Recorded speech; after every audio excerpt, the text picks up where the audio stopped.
Imagine for a second that the universe has a plan for you, but that plan isn't a blessing, it's a test. A test of fire, radiation, and unimaginable shadows. In the world of statistics, there is a concept called the black swan. It's an event so rare, so statistically impossible that it simply shouldn't happen. But for one man, the impossible happened twice in 3 days. His name was Tsutomu Yamaguchi. On August 6, 1945, he was at Ground Zero in Hiroshima.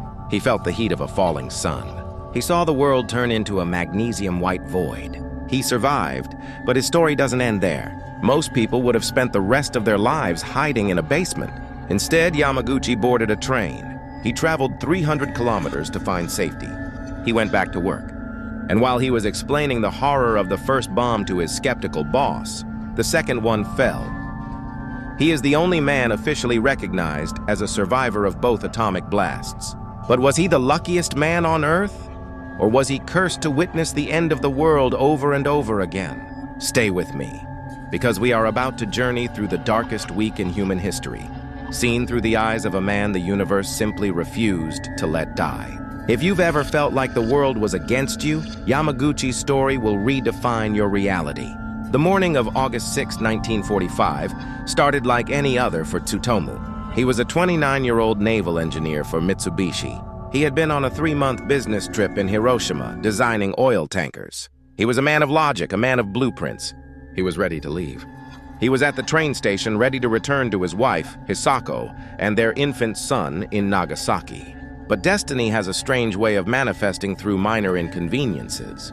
Tsutomu realized he had forgotten his Hanko, a personal signature stamp essential for travel. It was a tiny piece of wood, a trivial object. He turned back. He walked toward the shipyard one last time. At 8:15 a.m., he was walking along a footpath. He heard the faint drone of a B-29 bomber. He looked up. He saw a small object drifting down on a parachute. He thought it was a supply drop. He was wrong. The sky was washed in a great flash, he would later say. He didn't hear a sound at first.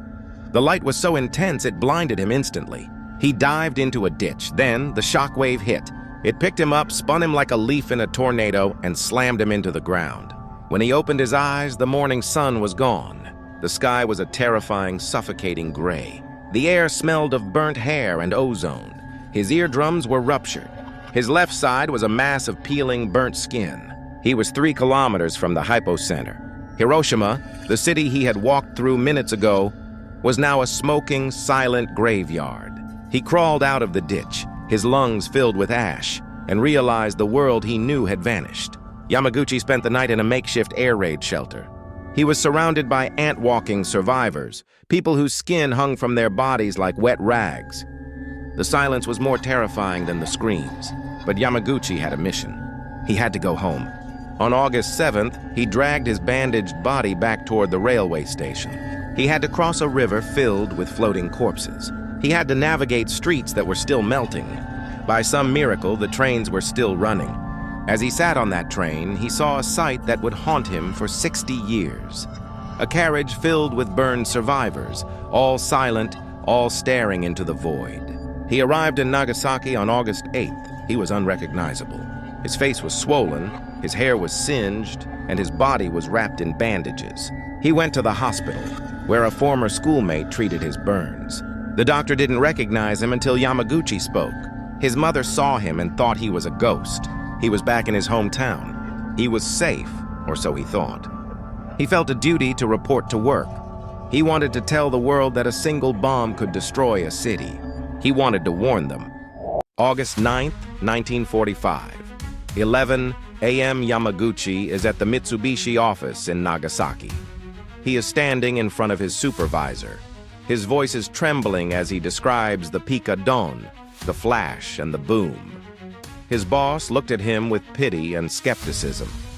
"Tsutomu," he said, "you are an engineer. Use your head. How can one bomb destroy an entire city? You've been through a trauma. You're exaggerating." At that exact moment, at 11:02 a.m., the sky over Nagasaki exploded. The light was identical. The magnesium-white void returned. Yamaguchi instinctively dropped to the floor as the windows shattered and the office building began to collapse around him. The Fat Man plutonium bomb had just detonated.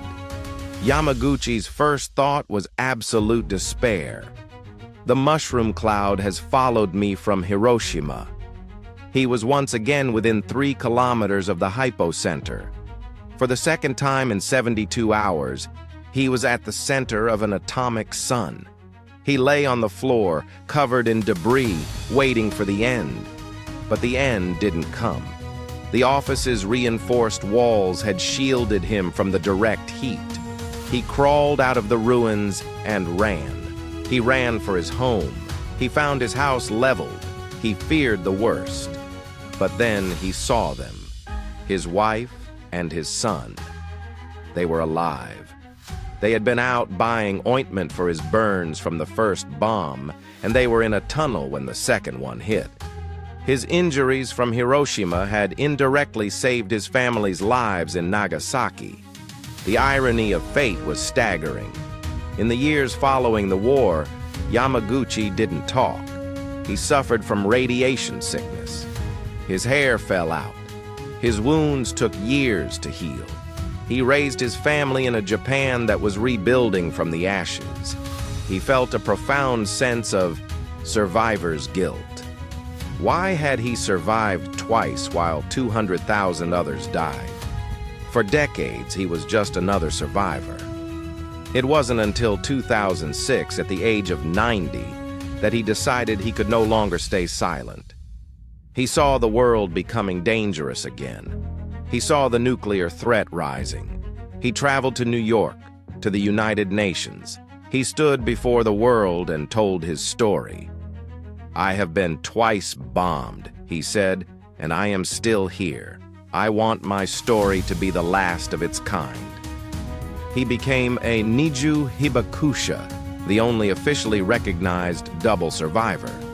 He met with filmmakers, journalists, and even Barack Obama. He wasn't a victim anymore. He was a living warning. He lived to be 93 years old, passing away in 2010. He outlived the men who dropped the bombs. He outlived the era that tried to vaporize him. Before we end this, there is one detail that is often overlooked.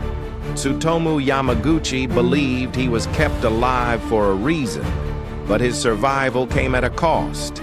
His children grew up in the shadow of the bomb, suffering from chronic health issues related to the radiation their father carried. The bomb didn't just hit him twice, it followed his bloodline. So here is the question for you today. Is Yamaguchi the luckiest man in history for surviving the unsurvivable? Or is he the unluckiest for having to carry the weight of 2 apocalypses for 93 years? Drop a comment below with your thoughts. I want to know if you think fate exists or if life is just a series of chaotic coincidences. Your comments help us grow and keep telling these incredible stories. And if you want to discover more mind-blowing historical mysteries, like the secret experiment that went wrong in the Russian mountains, you need to hit that subscribe button right now. We post deep dive stories like this every single day. Don't let the algorithm hide the truth from you. Click the notification bell so you never miss a chapter of human history. Thank you for watching, and remember, sometimes the impossible is just a Tuesday for a man like Tsutomu Yamaguchi.